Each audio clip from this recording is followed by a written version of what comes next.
Tuan, what's up, cuy? Jarak lagi gue. Loh, saya itu identik dengan cabul. Pokoknya Mbak Siska E-nya 3. Saya tunggu kedatangan Anda. Berkolaborasi dengan Dengan- Polda Metro Jaya. Saya dulu. Oh, siap. Berduanya kayak Intan ini saya benakkan ini dulu. Oke. Gimana? mau dijak- Dari mana nih tadi Mas Hendro? Saya dari WC sebelah. Oh, loh ngapain? Ya biasa, cuci muka. Oh, cuci muka. Tak kira. Emang cuci yang lain. Nah, siapa tahu. Emang ada tempat cucian Tadi yang kok lain? pakai sabun saya? Oh, Buat apa? iya, kan kita kan bertukar. Oh, siapa sabunnya buat yang lain? Bertukar sabun. Nah, bukan sabun cuci. Oh, yang orang jarang amati itu adalah ketika kita pakai anduk. Habis dipakai untuk ngelap pantat, Buat muka. buat muka juga ternyata. Oh, ya juga ya. Padahal itu rodok gimana itu? Nah, itu pengamatan jenius dari guru saya itu. Semua orang diaku guru, pokoknya ada pendapat bagus itu guru saya. Ya, ya betul. Oke, ini pagi Oke. ini sore ini agak mendung ya. Iya, Di area Jogja Utara. Jogja Utara. Enggak terlalu utara sih sebenarnya. Mau bahas apa ini kira-kira kita ini? Saya ngikut hostnya saya. Oh, gitu ya. Apa ya? Tentang Yang asimetris kemarin gimana? oh ya itu menarik itu, ya. soalnya itu kemarin saya ada satu titik yang saya lupa. Iya apa?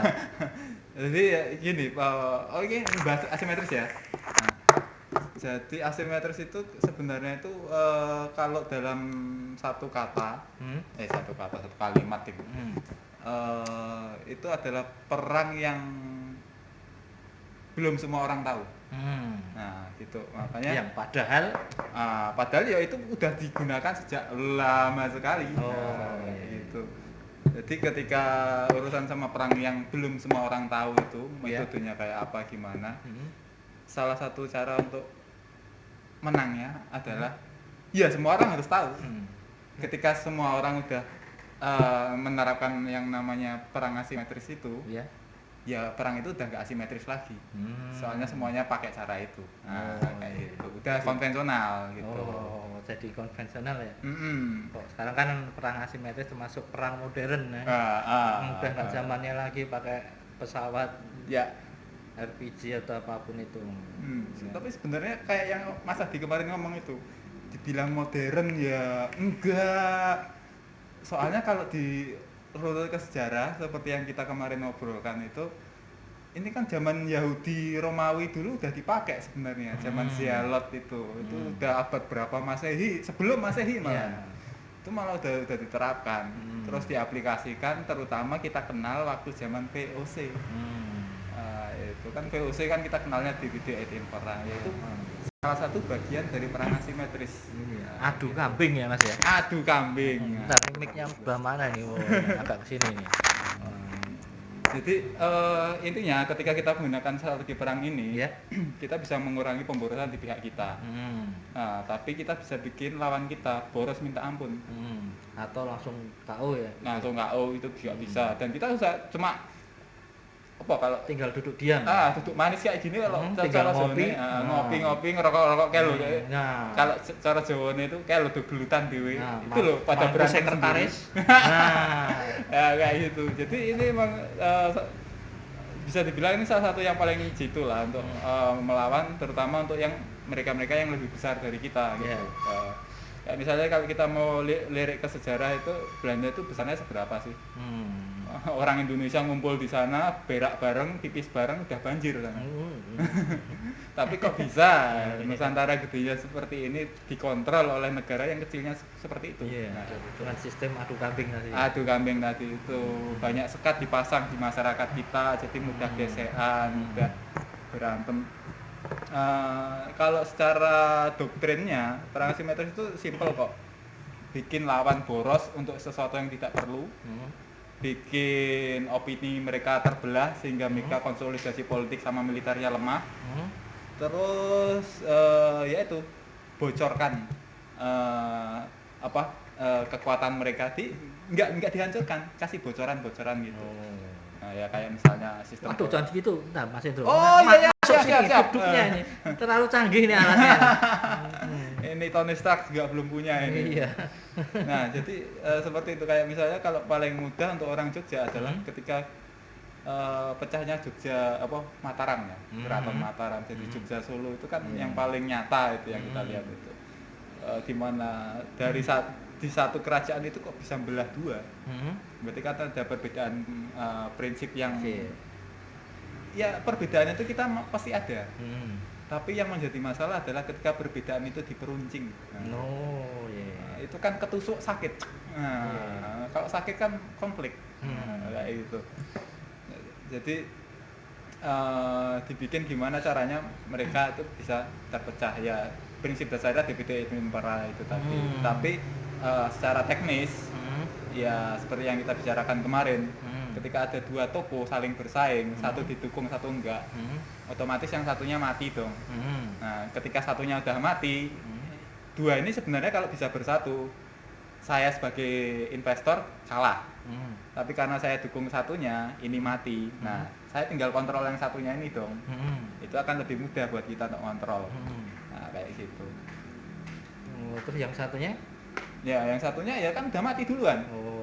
Udah kecil kan. Tidak ada untuk siasat untuk melawan itu nggak ada. Ya kan kalau di contohnya kan kita bisa lihat Pangeran Diponegoro kan. Nah, itu kan udah diasingkan. Nah, tinggal kontrol yang ada di sini dan otomatis karena dia udah lebih kecil dari sebelumnya, mengontrol itu jadi lebih mudah. Terus untuk asimetris kan terbagi atas berapa mandala itu ya? Oh ya, mandala ya. Untung itu gimana tuh? Dijelaskan, saya agak kurang paham. Kan tadi kan kita bagi dua, perang simetris sama asimetris. Perang simetris itu yang kita tahu lah, itu perang gempur-gempuran, pasukan lawan pasukan seperti itu.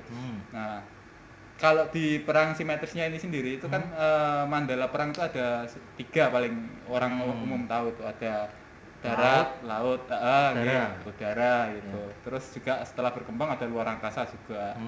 Nah, ternyata di era internet itu seperti sekarang ini ada mandala perang tambahan, yaitu seperti ruang cyber.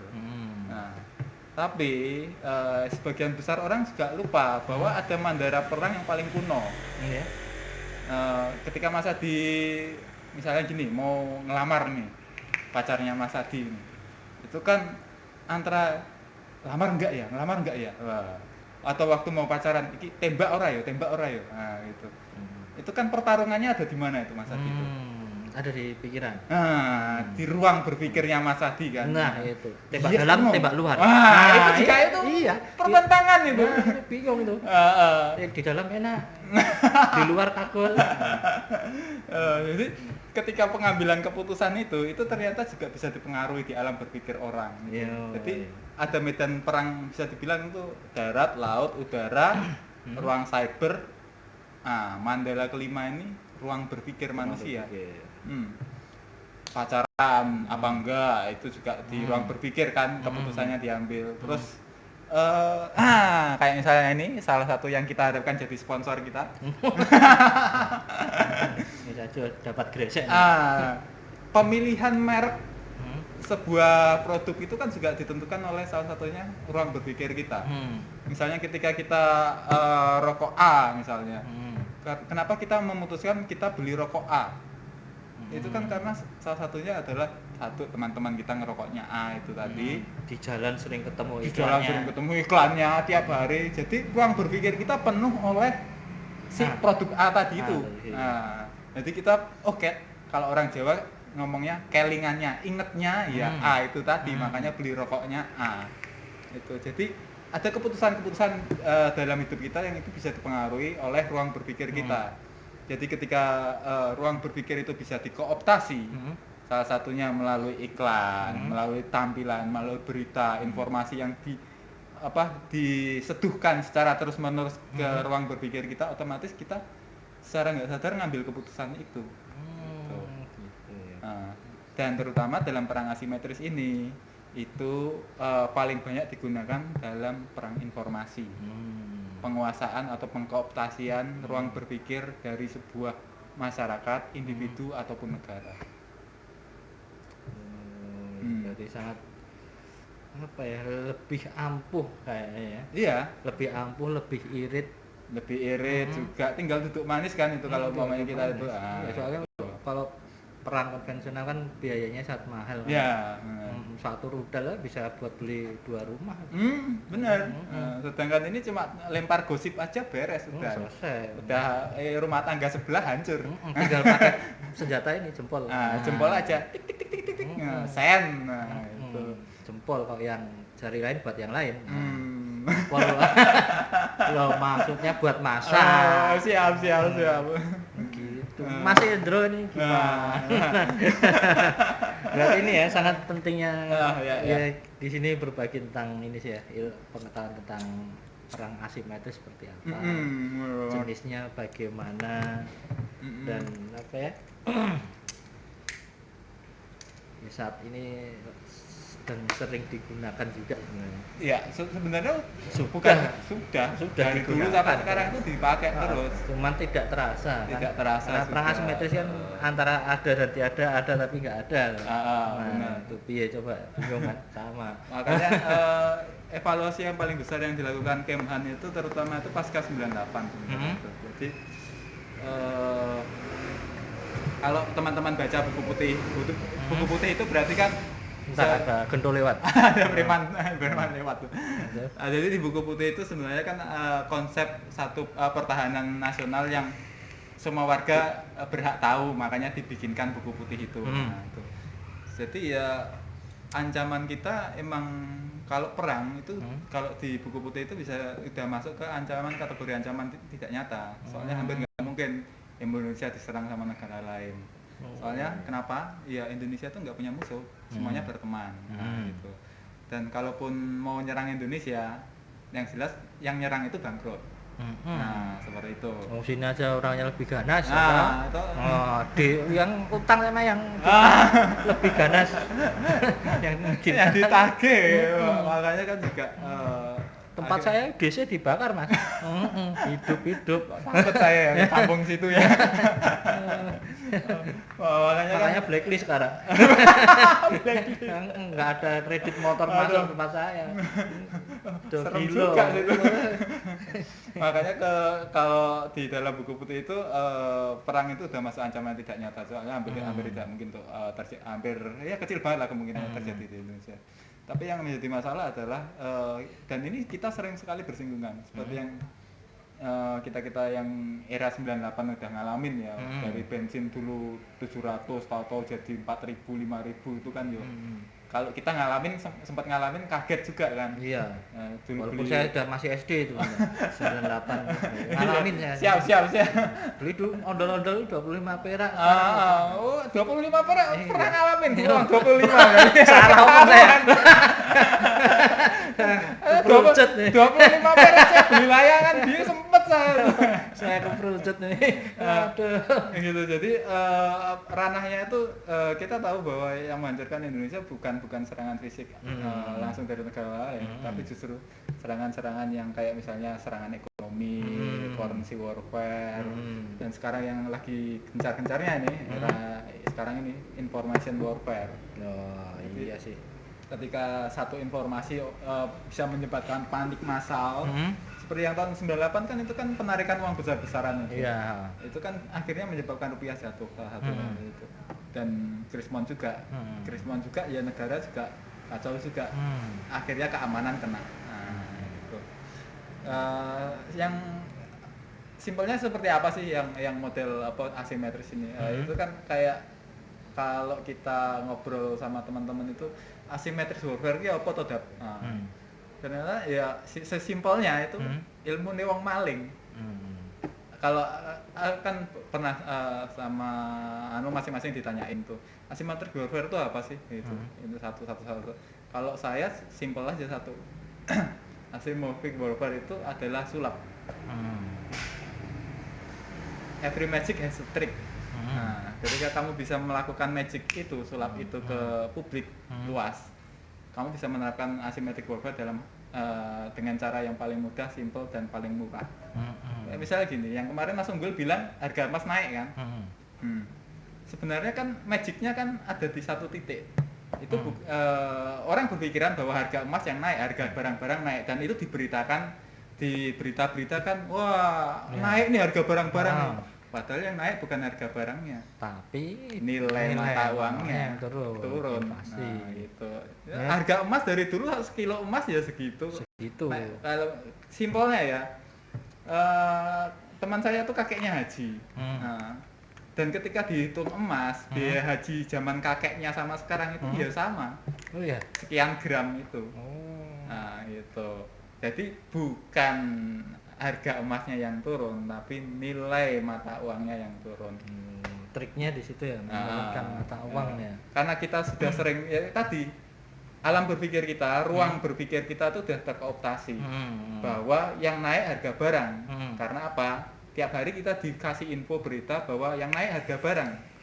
Sampai kita lupa pada suatu titik kita lupa bahwa bukan harga barangnya yang naik, uangnya yang mengalami inflasi. Nah, itu salah satu contoh asymmetric warfare yang paling simpel. Nah, kayak gitu. Jadi jadi kan itu di kelas itu pernah ditanyain juga, what is politik? Sama itu lumayan kok itu apa, profesor atau dokter itu aku lupa, aku tanya gitu. Teman-teman banyak jawab, keren itu, dia jawab definisinya apal, kalimatnya panjang gitu, dan itu benar kalau dibuka di Google. Tapi habis itu si profesor ini langsung ngomong, iya bener banget, tapi itu jawaban S1. Kalian mahasiswa S2 kan? Ya langsung gitu. Kalau mahasiswa S3 dia bisa jelaskan dalam satu kata, what is politik? Politik is power. Period. Langsung diem semua satu kelas isi orang 100. Ya emang benar, orang nggak bisa nyangkal. Politik is power. Nah, kayak gitu. Sama juga perang asimetris nih. What is asymmetric warfare? Asymmetric warfare is magic. Kalau jawaban satu kata saya itu. Untuk apa? Manipulasi. Manipulasi atau sulap untuk mendapatkan sesuatu yang dituju. Untuk mendapat intinya apa, tujuannya tercapai kan? Ya itu bisa dari ekonomi, sumber daya alam atau apapun itu ya. Iya, benar banget. Kayak intinya kan ketika DVD et Impera itu, apakah bangsa kita sadar waktu itu, nenek moyang kita itu, leluhur kita lah yang diadu sama Belanda itu, apakah sadar ketika mereka diadu? Enggak kan? Enggak sadar. Yang penting, wah ini dancuk emang kita ajar sisan. Si ini ternyata seperti ini. Gitu. Tapi mereka nggak sadar bahwa sebenarnya mereka diadu domba. Ya magicnya di situ. Gimana caranya membuat si yang jadi korban perang asimetris itu tidak sadar bahwa dia udah masuk ke dalam medan asimetris yang sudah dirancang. Oke. Ternyata penjelasannya seperti itu ya. Sangat lengkap ya, semoga teman-teman yang melihat ini paham, atau mungkin nggak paham nanti bisa googling atau YouTube lah, nanti tinggal di cicik. Pokoknya Mas. Iya apa? Apakah COVID-19 itu masuk asimetris? Ya, ayo 3, 2, 1.